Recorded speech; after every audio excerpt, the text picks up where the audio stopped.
Биоенергията от дървесна биомаса е отлична идея за отопление с дърва за горене, дървесен чипс, пелети и брикети в домакинствата, промишлеността и обществените сгради и за генериране на електричество в топлоелектрическите централи.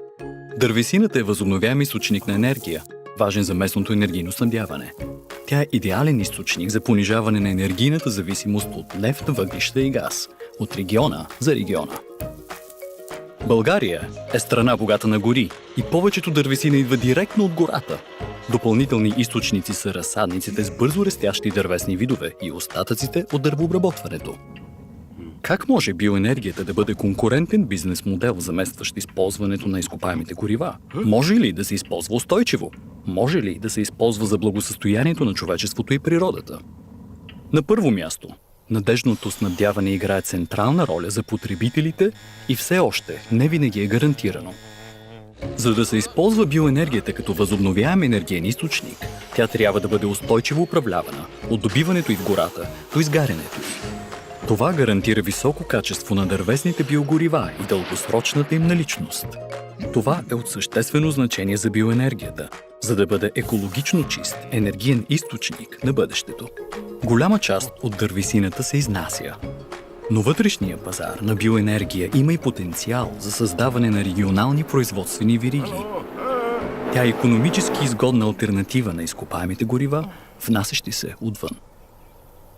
За да се възползваме от този потенциал, ние трябва съзнателно да създадем регионален пазар за биоенергия.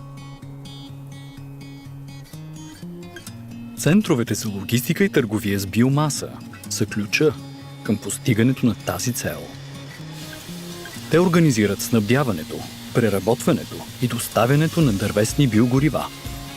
Много иновативни модели на работа са възможни. Центровете за логистика и търговия с биомаса създават работни места и са надежден партньор за местно развитие.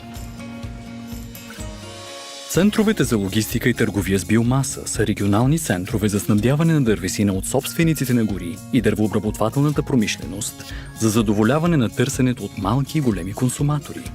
Те осъществяват дейности по логистика, съхранение, търговия и доставка и гарантират високо качество.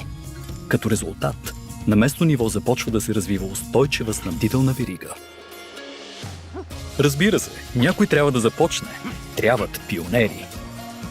За всеки има ползи за горските собственици, операторите на дървен материал и топлоелектрически централи, общините и частните клиенти. Успешно реализираните центрове за логистика и търговия с биомаса в Словения, Австрия, Германия и Финландия доказаха, че тази концепция работи.